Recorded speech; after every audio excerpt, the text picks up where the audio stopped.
전도서 말씀 같이 보겠습니다. 7장이죠. 13절부터 18절. 전도서 7장 13절에서 18절 말씀을 저랑 교독을 하겠습니다. 하나님께서 행하신 일을 보라. 하나님께서 굳게 하신 것을 누가 능히 곧게 하겠느냐.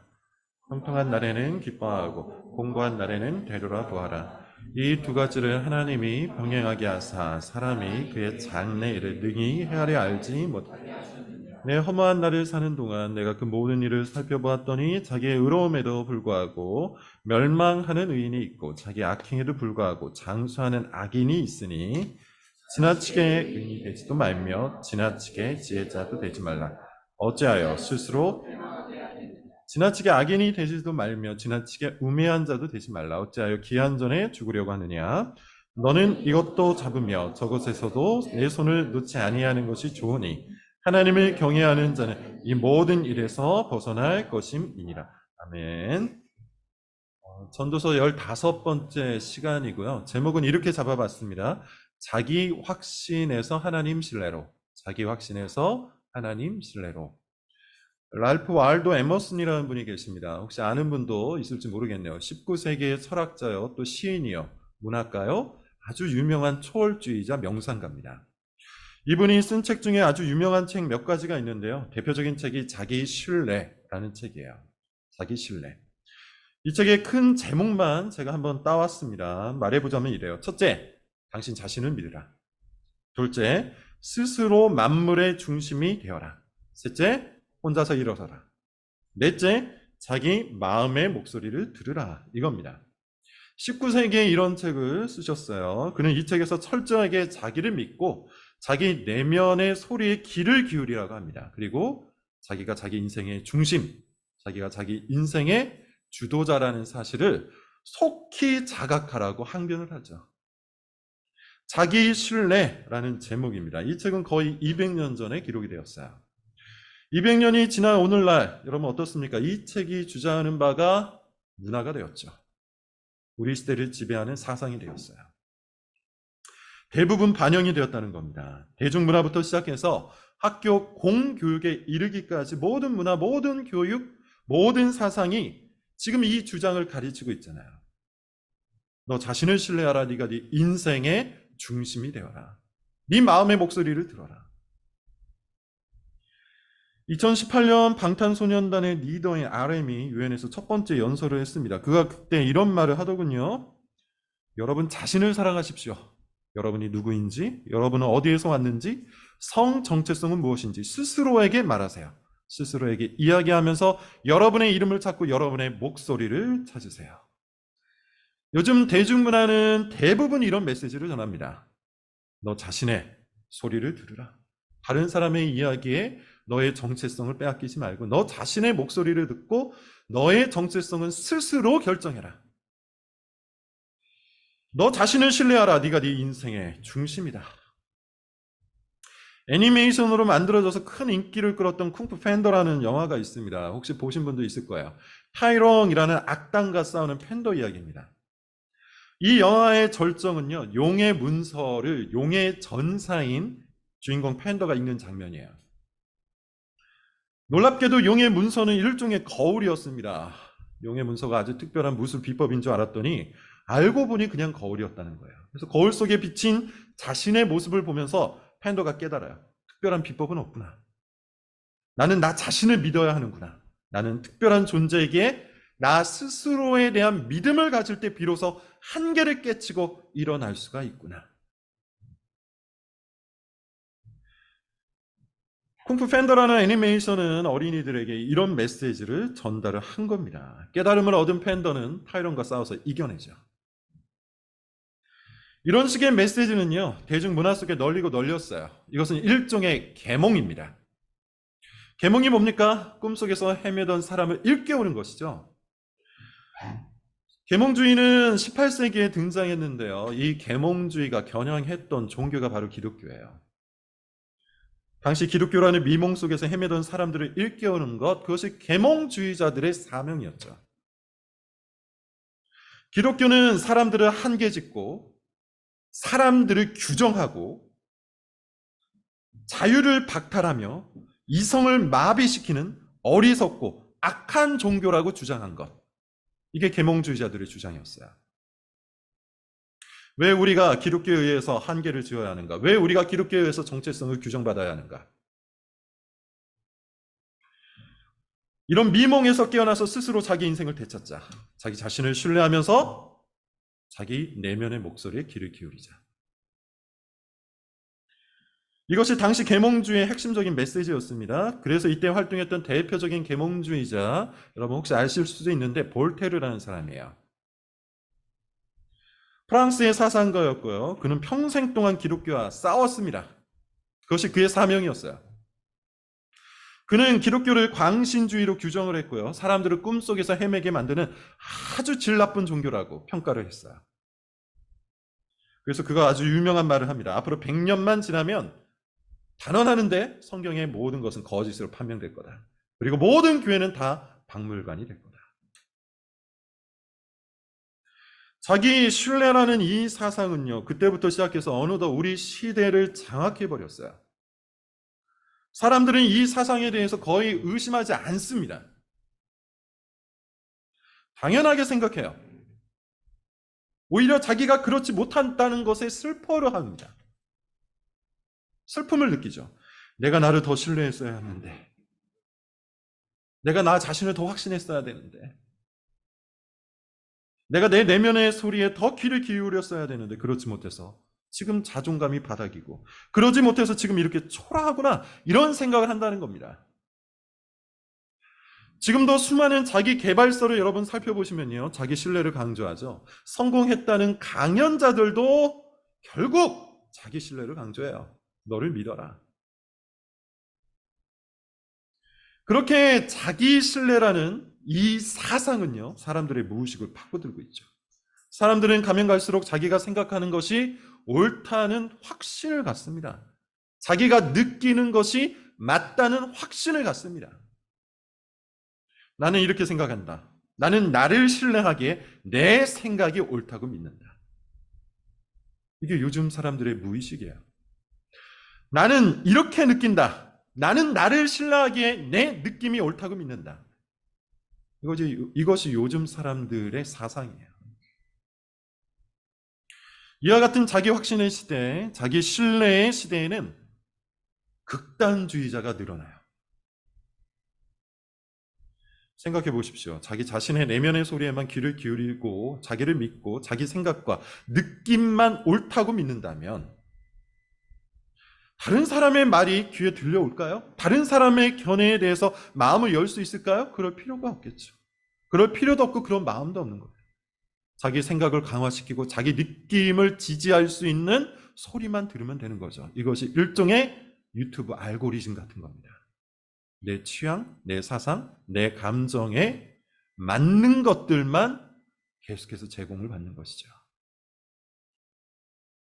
그렇게 그냥 자기 생각만 강화시키고요, 자기 느낌만 붙들고 살면 되기 때문에 그 사람은 점점 더 극단적인 생각, 극단적인 느낌에 사로잡힌 극단주의자가 되고 마는 것이죠. 우리가 흔히 말하는 확증 평양이 이런 방식으로 생겨나는 겁니다. 자, 이것이 우리 문화에 수용되었다는 것을 어떻게 알 수 있을까요? 용어를 보면, 용어의 변천사를 보면 알 수 있는데, 과거의 일본 말 중에 오타쿠라는 말이 있었죠. 이 오타쿠라는 말은 사실 좋지 못한 말이었어요. 그런 뉘앙스였어요. 네이버 사전을 보니 이렇게 표현을 합니다. 한 분야에 열중하는 사람을 이르는 말. 오타쿠라는 말을 지금 풀어서 말씀드리는 겁니다. 초기에는 부정적 뜻으로 쓰였으나 1990년대 이후부터 점차 의미가 확대되어 특정 취미에 강한 사람, 단순 팬, 매니아 수준을 넘어선 특정 분야의 전문가라는 긍정적 의미를 포괄하게 되었다. 오타쿠라는 이 말이 원래는 굉장히 부정적인 뉘앙스로 사용이 되었는데 시간이 흐르면서 긍정적으로 바뀌었다는 얘기예요.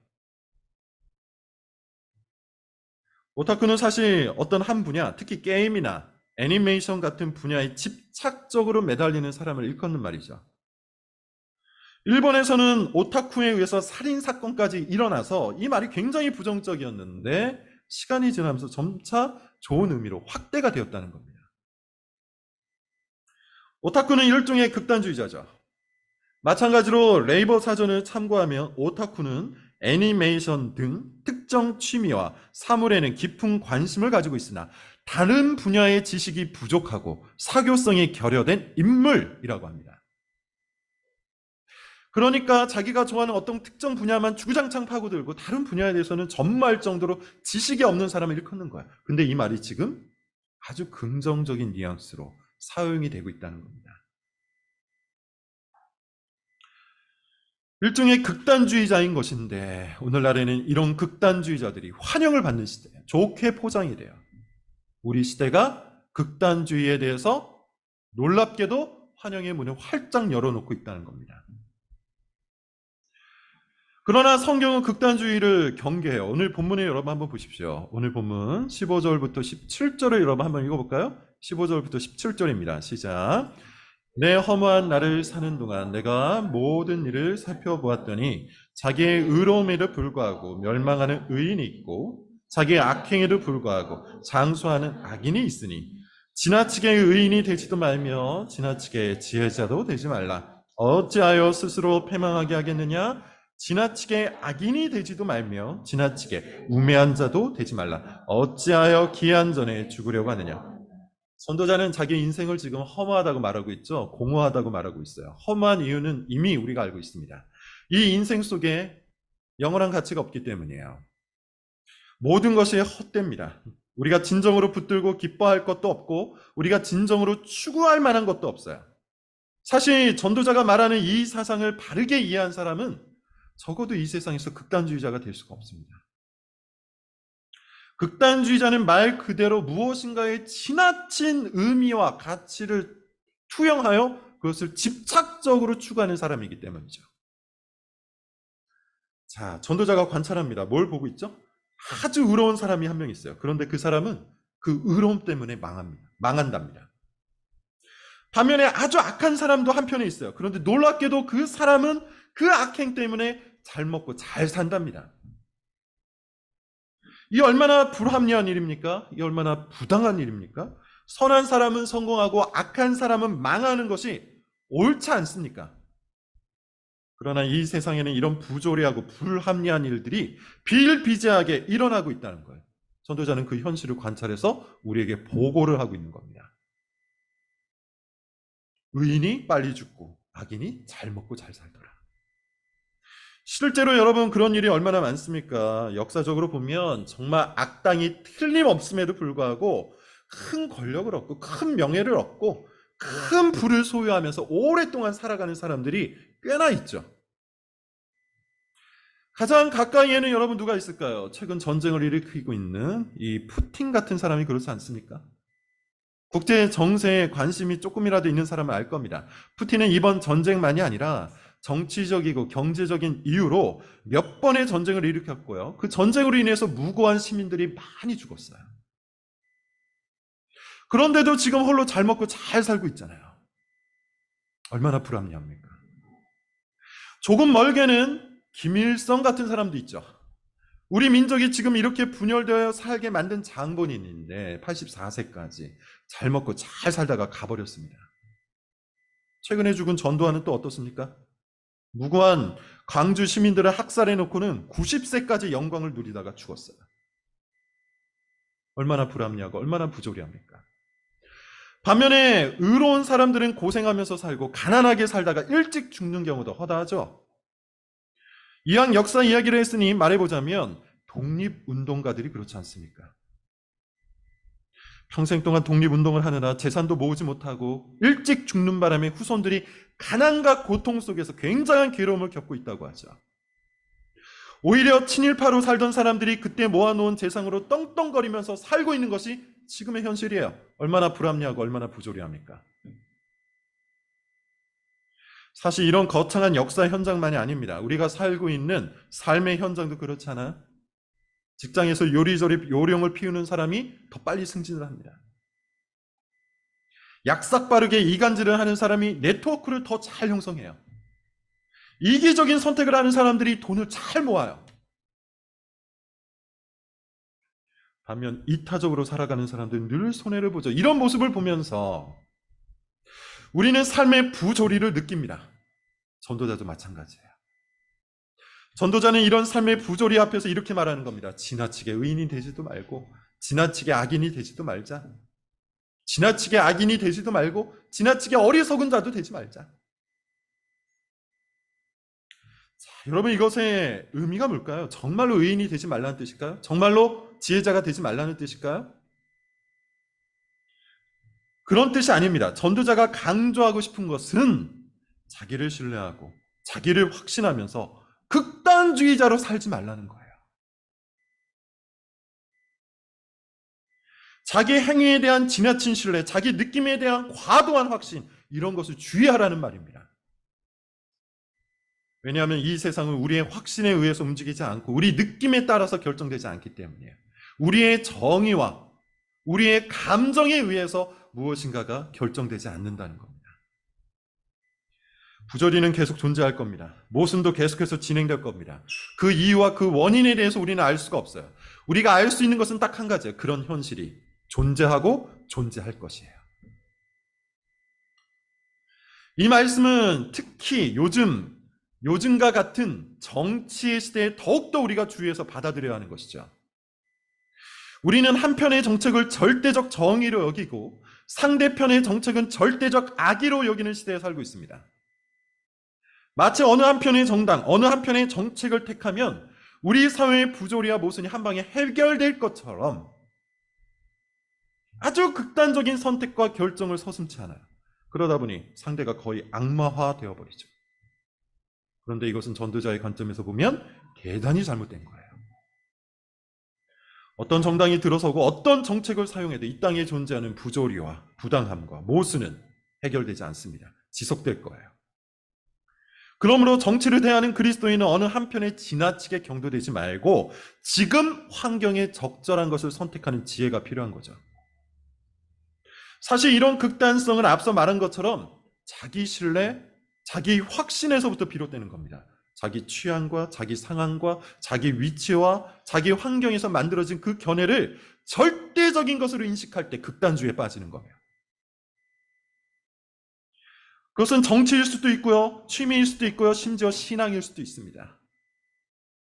그러나 이런 극단성은 그리스도인에게 합당하지가 않아요. 자, 오늘 본문 특별히 앞부분과 뒷부분에 있는 구절을 봅시다. 앞과 뒤가 결론이에요. 자, 먼저 앞 구절을 한번 볼까요? 13절과 14절입니다. 13절, 14절 같이 읽어볼게요. 시작. 하나님께서 행하시는 일을 보라. 하나님께서 굳게 하신 것을 누가 능히 곧게 하겠느냐. 형통한 날에는 기뻐하고 공고한 날에는 되돌아보아야. 이 두 가지를 하나님이 병행하게 하사 사람이 그의 장래일을 능히 헤아려 알지 못하게 하시니. 전도자는 하나님이 굳게 하신 것은 그 누구도 펼 수가 없다고 얘기해요. 곧게 만들 수가 없다고 해요. 하나님이 왜 굳게 하셨는지는 말하지 않아요. 하나님이 왜 인생길 가운데 꼬부랑길을 두셨는지 그것에 대해서는 설명하지 않습니다. 그러나 하나님께서 우리 인생을 꼬부랑길로 인도하신다면 그 누구도 그것을 펼칠 수는 없대요. 우리가 할 수 있는 일은 뭡니까? 14절. 형통한 날에는 기뻐하고 공고한 날에는 되돌아보는 거예요. 우리가 할 수 있는 일은 이런 거라는 겁니다. 하나님께서 주신 복된 날이 있으면 기뻐하는 거예요. 하나님이 우리를 고든 길로 인도해 가시면 우리는 그 길을 걸으며 감사하고 노래하고 찬양하는 거예요.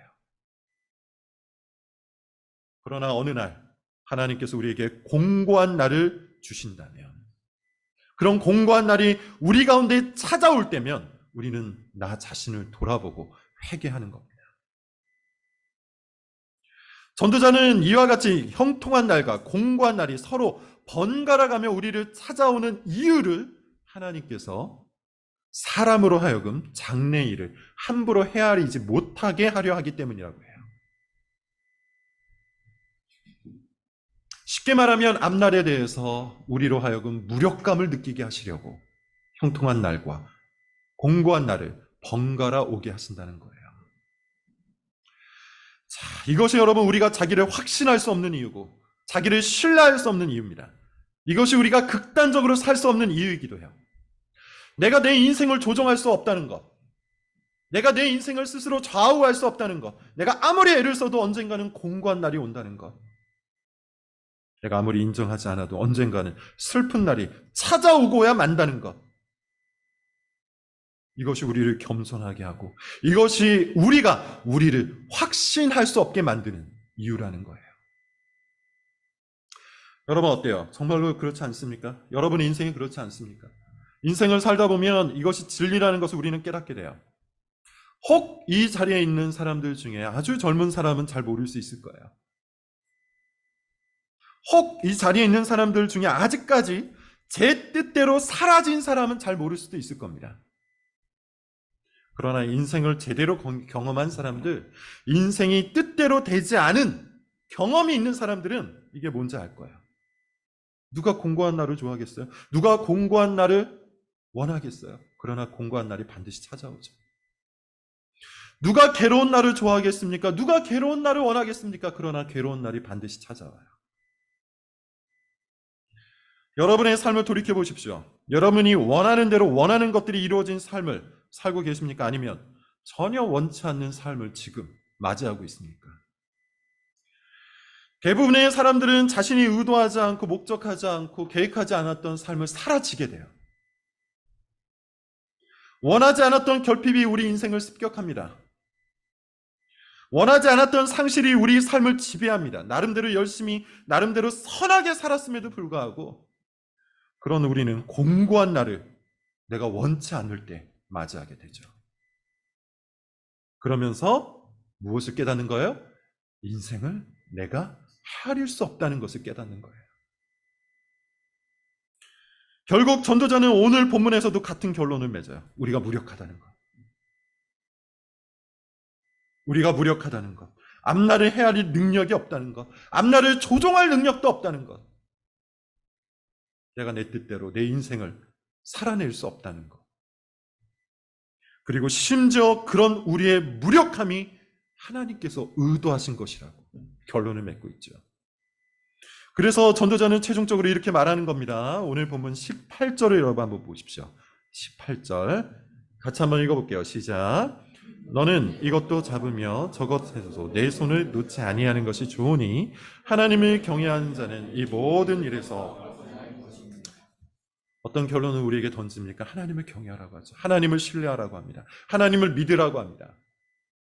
자기를 믿고 자기를 신뢰하고 자기는 확신하면서 스스로의 견해와 스스로의 느낌에 사로잡힌 채 극단주의자로 살아가지 말고 하나님을 경외하는 자로, 하나님을 신뢰하는 자로, 하나님을 예배하는 자로 살 것을 우리에게 요청해요. 여러분, 전도서는 성경책, 다른 성경책과는 조금 결이 달라요. 다른 성경책은 대부분 연역적입니다. 연역적이라는 말은 진리를 토대로 삶을 말한다는 것이죠. 진리는 이것이니 너희는 이렇게 살아라. 이게 대부분의 성경책의 논리예요. 반면 전도서는 기납적입니다. 기납적이라는 말은 뭐냐면 삶을 추적해서 진리를 끄집어낸다는 거예요. 전도자는 우리 삶 구석구석을 추적해서 우리가 모든 것에 무력하다는 것을 기억고 끌어내고 있죠. 우리는 앞날을 헤아리는 일에서 무력하다. 우리는 앞날을 조절하는 일에서 무력하다. 우리는 지식과 도덕 앞에서도 무력하다. 우리는 스스로를 확신할 수 없는 존재다. 자기를 신뢰할 수 없는 존재다. 그러므로 여러분 우리가 할 것은 이겁니다. 나는 내가 알고 있는 것이 틀렸다는 것을 인정해야 돼요. 이게 전도자가 우리에게 던지고 있는 도전입니다. 나는 내가 알고 있다는 것을 틀렸다고 인정을 해야 돼요. 나는 내가 경험한 것이 틀렸다는 것을 인정해야 돼요. 나는 내가 예측한 것이 틀렸다는 것을 인정해야 돼요. 다시 말해서 내가 모든 분야에 대해서 무력하다는 사실을 인정해야 돼요. 그리고 하나님께 고개를 돌려야 돼요. 하나님께로 삶을 돌려야 돼요. 그분을 의지하고 그분을 신뢰하고 그분의 지식을 받아들이고 그분이 말씀하신 길로 따라가야 하는 거예요. 자기를 믿지 않고 자기를 신뢰하지 않고 자기 안에서 발생한 것을 확신하지 말고 하나님을 경외하라. 하나님을 의지하고 하나님의 뜻대로 살라. 이것이 오늘 본문을 통해 전도자가 우리에게 던지고 있는 교훈입니다. 시대는, 문화는, 사회는, 사람들은 자기를 신뢰하고 자기 자신의 목소리에 귀를 기울이며 네 느낌과 네 취향과 네 견해를 따라가라고 말하지만 성경은 정반대로 이야기합니다. 자기 견해와 자기 느낌과 자기 취향과 자기 경험을 쫓지 말고 오로지 하나님을 바라보고 하나님의 뜻을 받들어 살라고 우리에게 요청하고 있죠. 그것이 이 헛된 세상 속에서 영원한 가치 속에서 영원한 가치를 붙들고 참으로 즐겁게 주님을 따라갈 수 있는 유일한 방법이에요. 자기 신뢰를 깨뜨리십시오. 그리고 하나님을 신뢰하십시오. 기도하겠습니다.